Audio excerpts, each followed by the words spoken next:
Ale tým pádom aj potom som vlastne začala až profesionálne športovať, tak som preťažovala podvedome, lebo naše telo je také múdre, keď chce niečo chrániť, tak tým pádom preťažuje to druhé. Takže druhú nohu som preťažovala a preťažovala som až natoľko, že vlastne som skončila bez chrupavky a vlastne už som asi posledných 5 rokov mala kosť o kostrenie. A to boli tak...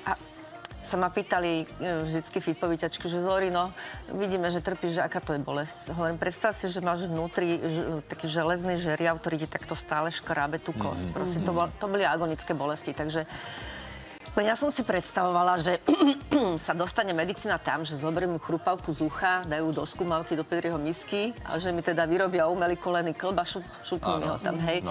Takže som naozaj čakala až do takého momentu, kedy som si bola istá, že... Ale uši ti zostali, takže uši mi zostali, takže nebolo to.